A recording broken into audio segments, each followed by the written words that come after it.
Hi, thanks for joining me today. The topic is spiritual life lessons. And if you're enjoying today's episode, it would be great if you like and subscribe. I appreciate it, and it helps other people find me, and it can really help them on their own spiritual journey. Before we get started, hello to my listeners in Beauharnois, Quebec, Canada. I appreciate you being here week after week.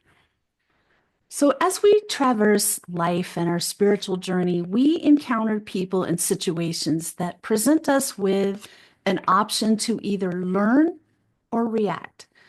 If you pay attention to what you learn, you gain wisdom, and over time, that wisdom becomes your spiritual life lessons. They are different for each of us, but there are some common threads that bind them. Let's talk about those. The first was never underestimate the power of a kind word, a touch, or a smile. You will rarely know how your kind or friendly act affects another person or what it means to them. You may have said the nicest thing they have heard in a long time, given them a much needed human touch, or lifted their spirits with a smile. Don't hold these small gifts back. They are free to give and they add to the light in the world. If you find it difficult to do this, take a moment before you go out in public to feel beautiful light building up inside your heart, radiating out through your arms, hands, feet, eyes, and mouth. And then go out and see if you find it easier to open up and spread some of that light around. The source of love is deep within us, and we can help others realize a lot of happiness. One word, one action, one thought can reduce another person's suffering and bring that person joy. If you love someone, the greatest gift you can give them is your presence. People want to be truly seen and heard. But you can't do that if you're thinking about something that happened last week or planning what you need to do later today. Put your focus on this moment. Give the person you are with or talking with your full attention. People can feel that, and it means a lot. I'm sure you've been in a situation where you're talking to someone and their gaze is moving around the room, or they're impatiently tapping their foot and saying, uh huh. It doesn't feel good, does it? So let's not do that to others. Another aspect of this is giving good eye contact. It shows that you're paying attention to them. And if they appear to be uncomfortable with a lot of eye contact, it's okay to look down now and then, but do look them in the eye frequently. All of this is just physical ways of showing someone that you care about them. If you love someone but rarely make yourself available to him or her, that is not true love. Next, keeping your body healthy is an expression of gratitude to God and the universe. Be thankful for a healthy body. And if your health is not optimal, find gratitude for the parts of your body that are working well. Early in life, I was taught to look around and notice how others suffer. It wasn't explicitly said, but I understood that even though I had serious health issues, things could be so much worse.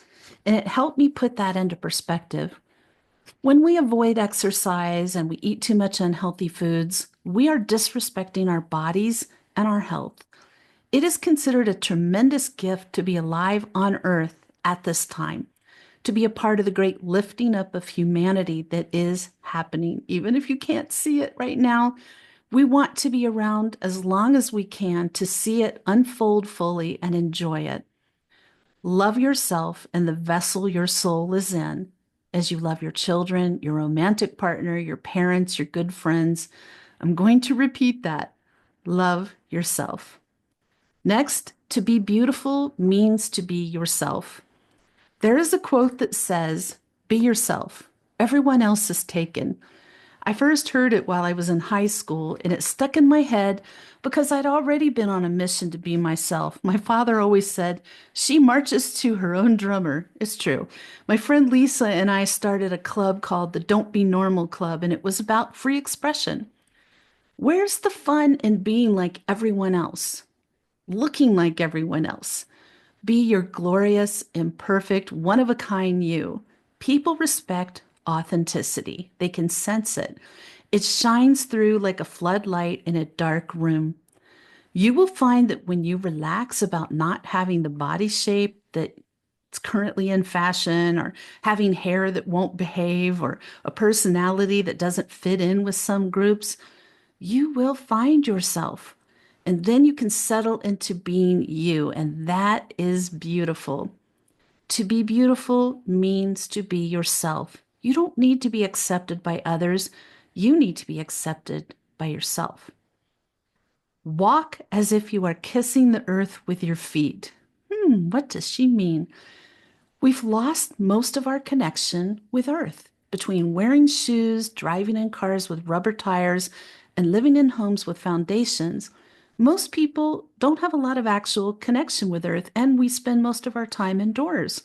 Also, we rush through our days, so let's slow down. Life is so stressful lately. Let's not add to it, okay? Losing this connection has led to a lack of respect for Earth, and in reality, it is our home. We rely on it for food, shelter, and our survival. Regaining a connection is not difficult, it just takes some effort. You can practice earthing, which is putting your bare feet on real grass or soil for 30 minutes regularly. Another option is walking barefoot or dangling your feet in a creek or stream. That's a favorite of mine in Sedona in the summer. You can also just get outside, go for a walk, go hiking, go camping, fishing. Being outdoors does reconnect you with nature. Gardening is a fantastic way to connect with earth. Dig your bare hands into the soil and see how wonderful that feels. It's like an instantaneous connection.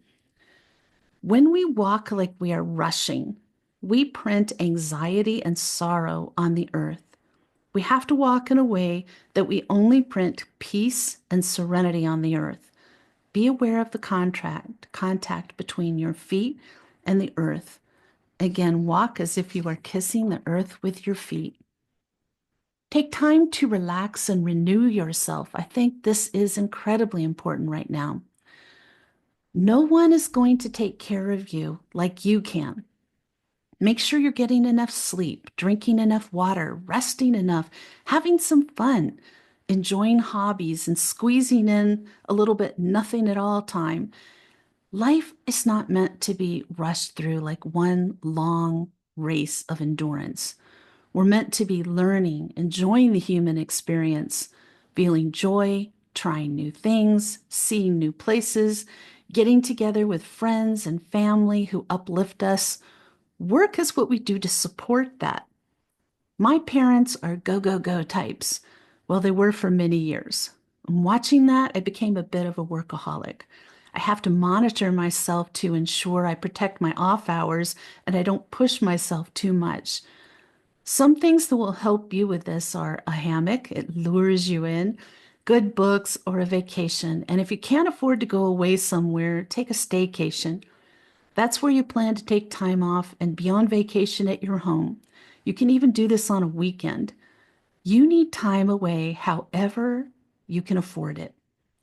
From time to time, to remind ourselves to relax and be peaceful, we may wish to set aside some time for a retreat, a day of mindfulness when we can walk slowly, smile, drink tea with a friend, enjoy being together as if we are the happiest people on earth.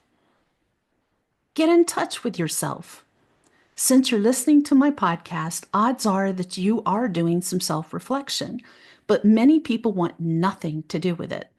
The thought of delving into their past, what brought them to where they are now, why they believe what they believe, it's scary to them.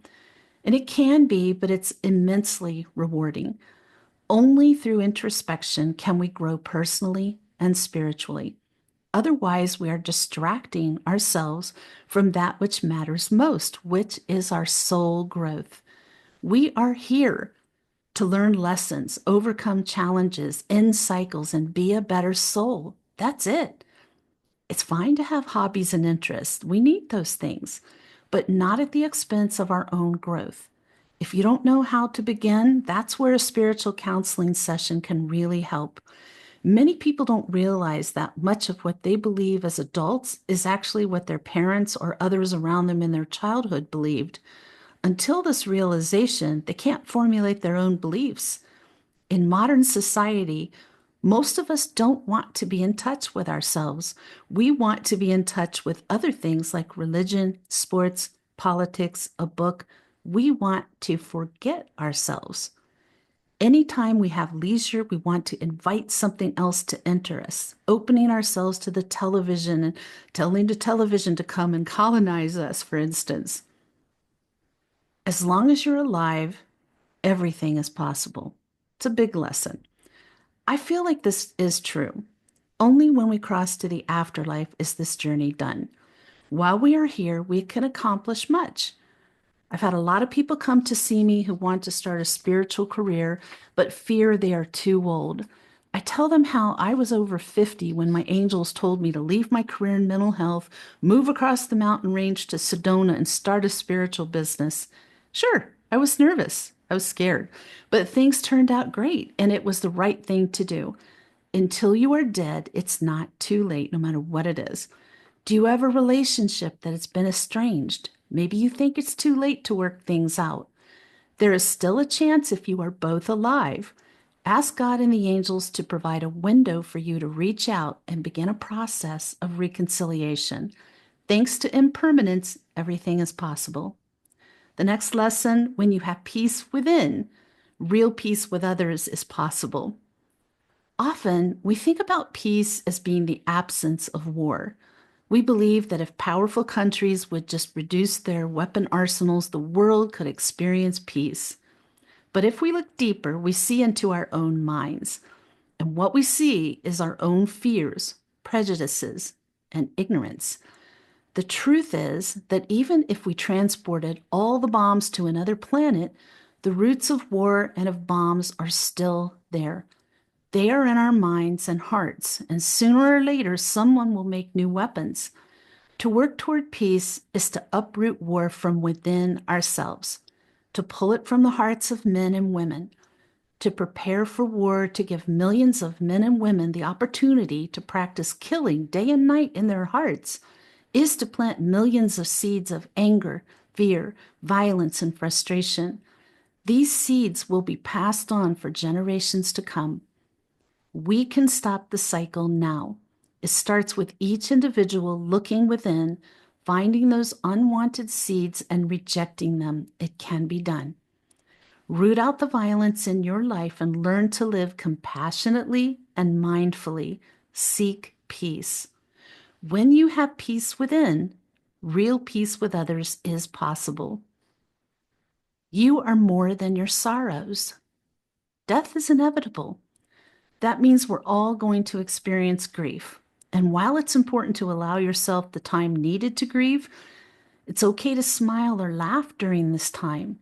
It's not an insult to the memory of your loved one. You're still alive and you're meant to experience more than grief.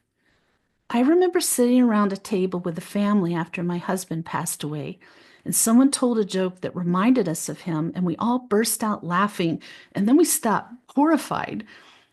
And then we just started laughing again because we realized that he, of all people, would want us to tell funny stories about his life, not just sit around crying.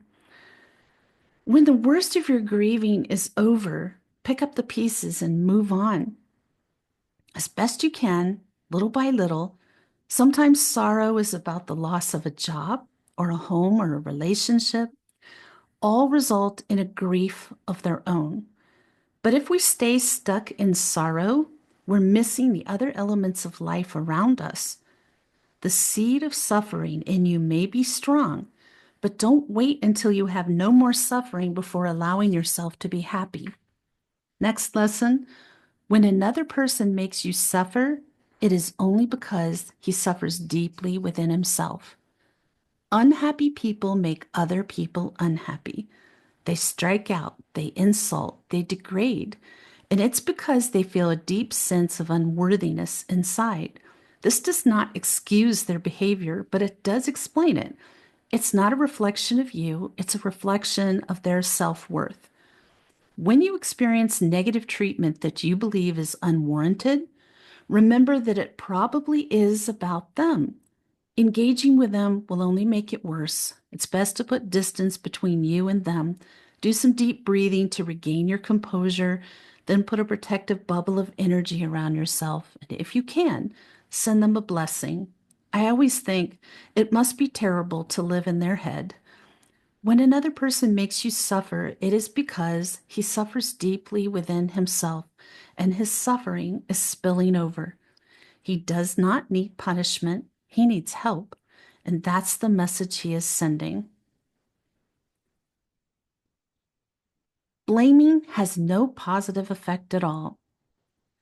Early in my adult work life, I was blessed with a manager who had a great attitude. When employees came to her with a complaint, she would listen and then say, "What's your suggestion to improve this?" Most of the time, they didn't have one. And hearing about this made me darn sure I had a suggestion before I went to her. And I found this to be very solution oriented. As I went forward into careers, I took this lesson with me. It does no good to blame someone for a problem unless you have a solution to fix it or improve it. And actually, it helped make me think past blaming and focused on solutions and also work as a team. Who cares who did what? The problem happened. Let's focus on making sure it doesn't happen again. How can we do that? When you plant lettuce, if it does not grow well, you don't blame the lettuce. You look for reasons it's not doing well. It may need fertilizer or more water or less sun. You never blame the lettuce. Yet, if we have problems with our friends or family, we blame the other person. But if we know how to take care of them, they will grow well, like the lettuce. Blaming has no positive effect at all, nor does trying to persuade using reason and argument. This is my experience. No blaming, no reasoning, no argument, just understanding. If you understand and you show that you understand, you can love and the situation will change. Next, never lose hope. This is an especially important lesson now. Things are in turmoil in our country and around the world, but we must hold on to hope. If we give up and believe that this is the way things will always be, we are lost. But if we believe things can be better and we can help make them better, odds are they will be better. I've talked about frequency on my podcast a lot. Hope is a high frequency emotion. It lifts us up, and much can be accomplished when many reach that high frequency. The reverse is also true.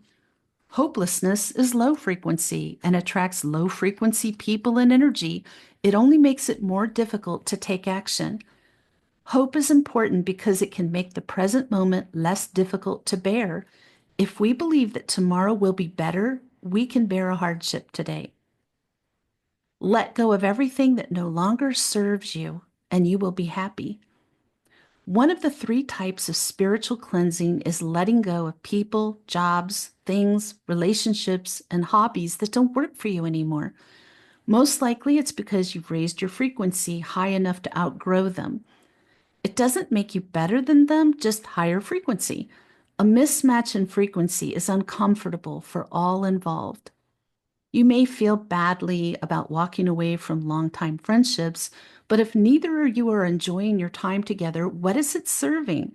The same is true for other aspects of your life. I found this process to be very difficult at times.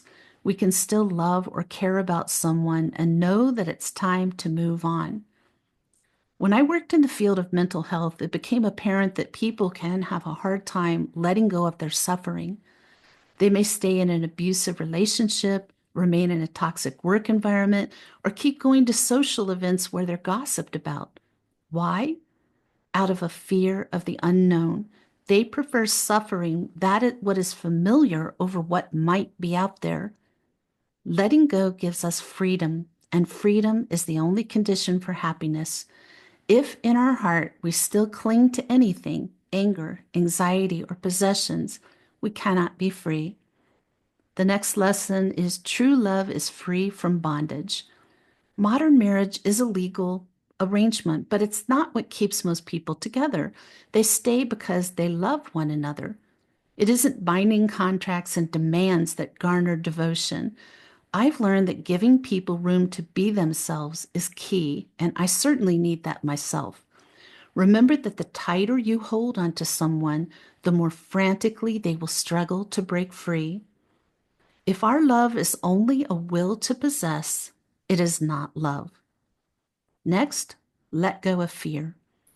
Fear can keep us frozen. It keeps us focused on the past or worried about the future. If we can acknowledge our fear, we can realize that right now we are okay. Today, we are still alive. Our bodies are working quite well. Our eyes can still see the blue sky. Our ears can still hear the voices of our loved ones. Some people live as though they're already dead. There are people moving around us who are consumed by their past, terrified of their future, and stuck in their anger or jealousy. Those people are not alive. They are just walking corpses. In order to rally people, governments need enemies. They want us to be afraid, to hate, so we will rally behind them. And if they do not have a real enemy, they will invent one in order to mobilize us. That's not my words or opinion. That's a quote. I don't know who said it, but it's actually been happening for a long time in many countries around the world. Breathe yourself back to life. I've noticed that when I'm scared, upset, or angry, my breathing can get very shallow. If this happens for you, take a few moments to do deep breathing. Here's a simple exercise that will gently force your body and mind to relax. Breathe in through your nose. Hold that breath for 2 seconds. Now breathe out through your mouth in a long, slow hiss until you run out of air and then force a little more out. Repeat that for 10 breaths. Do this as often as necessary to slow your breathing down and calm yourself. It might be daily through this time. In this way, you can bring yourself back into balance and be able to focus better. Remember that feelings come and go. They're only feelings. Conscious breathing can be your anchor. The next spiritual lesson is freeing yourself of concepts keeps your mind open to what is. Be open to changing your mind or your opinion. Don't be so entrenched in your beliefs that you can't or won't hear reasonable information. Black and white thinking is too rigid. It's healthy to get into a habit of looking at all the gray area in between. Just because you believe something does not mean it is fact or truth, so keep an open mind. I've learned that the greatest impediment to a spiritual path is our attachment to views. For things to reveal themselves to us, we need to be ready to abandon our views about them. It helps us grow. Shift your focus from the negative to the positive. In most situations, there are both positive and negative aspects. Why focus on the negative? What does it get you? In my experience, nothing good. It's normal, healthy to feel feelings of all kinds. So when a negative emotion hits you, notice it, sit with it for a bit, and then draw your attention to any positive aspects of the situation. If you can't think of any, what did you learn from this? Sometimes the lessons learned is the positive aspect. What I've learned is the moment I make that shift from feeling a negative emotion to thinking about what I learned or the positive aspects is when the energy of the entire situation shifts for me and I can feel it and I'm able to move past it. If people around you are talking negatively, you can draw the focus to the positive or the lessons learned. And in doing this, you'll be passively teaching them to do this themselves. Next, welcome all of your feelings, no matter if they're positive or negative. In your lifetime, you're going to feel many emotions. All feelings are valid. It's okay to feel them. They need to be recognized and treated equally because they're all a part of who you are. You may be an upbeat person, but you cannot be upbeat 24/7. It's not possible. So allow yourself to feel disappointed, angry, sad, hurt, afraid, and any other not so great feeling that comes out there. Because if you try to push them, to stuff them down, try to ignore them, they're going to come out what we call sideways. And that means they're going to come out unexpectedly in inappropriate ways you won't like, such as getting angry explosively at people who did nothing to upset you. Don't let anyone tell you what you should or shouldn't feel. Your feelings are yours, and no one lives in your head except you. The present moment is all you ever have. Eckhart Tolle made us aware of the power of now, living in the present moment. It's simple yet powerful because all we have is this moment in time. Yesterday is gone. We can't change it. There are no do-overs, darn it. Tomorrow's still a mystery. Even the rest of today is a mystery. But we have right now, where you are in this moment with the people surrounding you. So be there in the moment.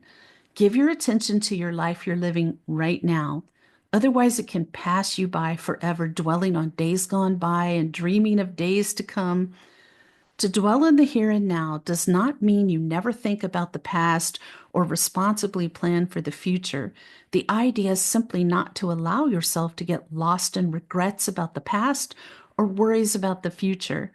If you are firmly grounded in the present moment, the past can be an object of inquiry, the object of your mindfulness and concentration. You can attain many insights by looking into the past, but you are still grounded in the present moment. The next spiritual lesson is love's only interest is to love. One of the highest levels of spirituality is to love unconditionally, literally loving everyone, even people you have never met and likely never will meet, people on the other side of the planet, people you don't even know exist. You love them simply because they are fellow human beings. When you attain unconditional love, you realize you no longer have the ability to hate. It just poof goes away. It's a curious realization and definitely a beautiful one. Through my love for you, I want to express my love for the whole cosmos, the whole of humanity, and all beings. By living with you, I want to learn to love everyone and all species. If I succeed in loving you, I will be able to love everyone and all species on earth, and that is the real message of love. Next lesson, true happiness is based on peace. I used to think that when people are excited, they are happy. But later I realized that when you're excited, you're not peaceful. Peace is required in order for real happiness to occur because happiness transpires when we feel safe and secure. That requires peace, both in ourselves as individuals, in society, and in the world. When we don't know what's going to happen, if we're going to have enough money to feed our family or be able to keep our home or get medical care, there is no peace. It is my conviction that there is no way to peace. Peace is the way. Next, at the core level, we are all one. There's nothing like traveling outside of your country to teach you this lesson. I'm blessed that I got the opportunity to start at a young age, and the more I traveled, the more I saw that we really are all one. In every country I visited, families are gathering together for meals, children are going off to school, parents are working, people are making things, cooking, making music together. Our lives are not that different. We just live in different countries. The concept of other is one that has caused much discord in society for a long time. In reality, there's no need for it. Even in early childhood, I was curious about other races, cultures, and customs. What I saw is that we're all human beings, flawed, funny, a little weird, brilliant, and unique. One of the most important steps we can take on our spiritual journey is to eliminate us versus them thinking in all ways. We are here to awaken from our illusion of separateness. Ooh, I just felt the angels come in powerfully. I'm covered in chills. The next lesson is enlightenment is always available to you. You'd be glad to know. Each of us can experience small moments of enlightenment, those precious moments when you feel the miracle of being alive, the times when you feel your angels, like a moment ago, or God around you. Those small moments will eventually bring about great enlightenment. So keep breathing deeply. Be aware that you are alive. Keep moving forward, striving to be a little better today than you were yesterday. You will reach enlightenment. Life bursts with miracles. One of my favorite things is to go outside just to soak in these little miracles life gives us. Rays of sun sparkling through bright green leaves on the tree, dew on my coral-colored roses, the sound of birds chirping and singing, raindrops splattering on the patio. If you live in awareness, it's easy to see miracles everywhere. Each human being is a multiplicity of miracles. We have eyes that can see thousands of colors, shapes, and forms, ears that can hear a bee buzzing or a thunderclap, a brain that ponders a speck of dust as easily as the entire cosmos, a heart that beats in rhythm with the heartbeat of all things. When we are tired and feel discouraged by life's daily struggles, we may not notice these little miracles, but they are always there. In conclusion, I'm curious as to the spiritual life lessons you've learned on your own journey. I encourage you to leave a comment. I enjoy them and I always respond, and you will likely be helping others by what you write. Tune in next Sunday. The topic is Angelic Intervention. I'm going to be sharing some all new stories with you of how angels have intervened and helped me and saved me and turned things around for me in ways I could not have expected. I'm still stunned by a series of events that happened. And talking about angelic intervention in general, how you can expect it in your own life. In the meantime, may your angels surround you. May your angels protect you every moment, every day of your life. I'll see you next week.